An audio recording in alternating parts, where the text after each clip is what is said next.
everybody doing? My name is Mike and this is Miss Sky. Today what we're doing with her is we're using tug as a positive reinforcement for her. So what I'm doing, we're doing obedience training. So if I tell her to sit, then she gets to play with the tug. So if she does a series of things like sit, down, heel, all that, she gets to play tug with me. Like I said, the way we started this out would be heel, sit. There, get her a little stretch in. Sit. Good girl. Down. Good girl. Okay. Okay. So now she gets to play a little tug. Good girl. Good job. There we go. Good girl. Just to get her started. So when I first asked her, out, sit. Good girl. Boom. She gets it again. So that's how we start this process off. Good girl. Good job. Out. Out.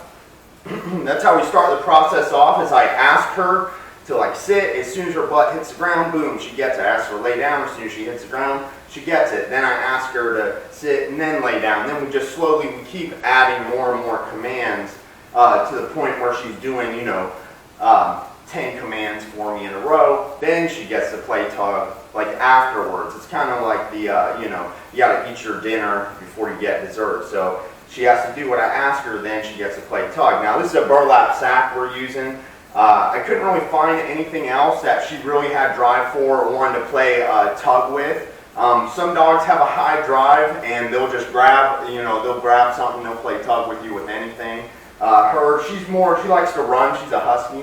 But this does work pretty good for her. We're building her drive for it right now. And what you're seeing today is actually much more drive than we got the first few days of doing it. So I'll go ahead and show you what that looks like here. Heel.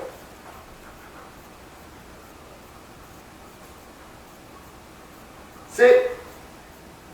Good girl. Heel. Sit. Atta girl. Heel. Heel. Sit. Good. Sit. Sit. Good girl. Good. Sit. Heel.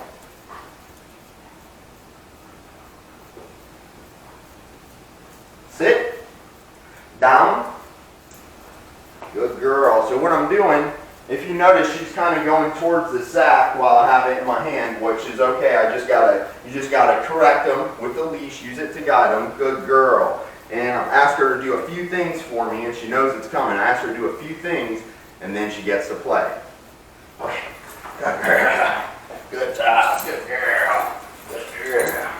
Good girl. And I have to use the leash with her, so when I tell her to let go of it, I can correct her if she doesn't.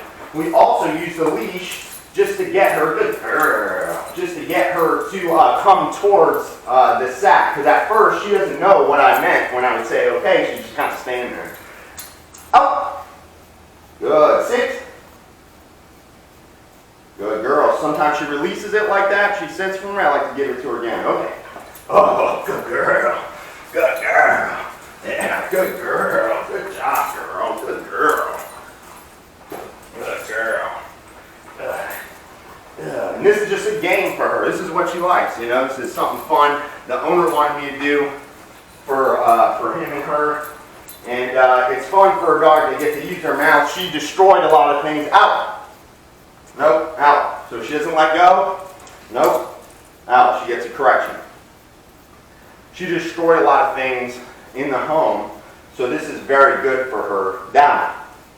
So she used her mouth in the home, on the furniture, things like that. Was wrecking everything. So this way, we give her a way that she can actually use her mouth in a way that's healthy and actually helps us with our relationship and helps get her to do what we want her to do. Heel. Sit. Good girl. Okay. Oh, good girl. Good job, girl. Good girl. Out. Sit. So before she was destroying things, now we're controlling the mouth. Down. No. Down. Heel. Sit. Heel. Sit. Heel. Heel. Sit. Sit. Good girl. Down. Atta girl. Good job, girl. Good down. You see, when you're using positive reinforcement and you have something other than your praise, a treat or a toy, it's going to get the dog a little more excited. It can also help them pay attention a little bit more. But that's why it's also important to practice. We also do the routine every day with her without this as well. This is just something fun for her. Okay. Oh, good girl. Okay. Good girl. Out. So if she lets go too much, sit. If she lets go too much, she loses it. I want her to hold it. Okay. So I give her another chance to kind of get it. You know, I swing it towards her. Good girl. Out. Sit. Down. Sit. So I can use this to actually encourage her and say, sit. See how I got her to sit up? Down.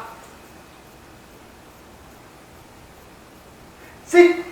Come on, girl, sit. Good girl. Okay. Good girl. Good girl. Good girl. Out. Sit. Down. Sit. Come on, girl. Atta girl. Okay. Good girl. Good girl. Atta girl.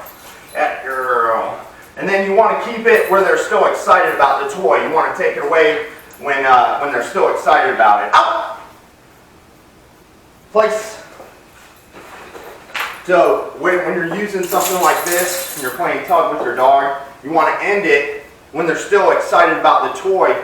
You don't want to end it when she's like tired of the toy and doesn't want to play it. Example, if you're playing fetch with your dog, you wouldn't want to throw the ball until the dog gets tired out and doesn't want to play anymore. You'd only throw the ball 3, 4, 5 times and then put the ball away. That way the dog has drive. The dog actually wanted more when the ball went away. Next time it comes out, it's building the drive for that object. But this is a very effective way to play tug with your dog and to teach your dog, hey, I don't want you to chew everything in my home, but I will give you something that you can chew.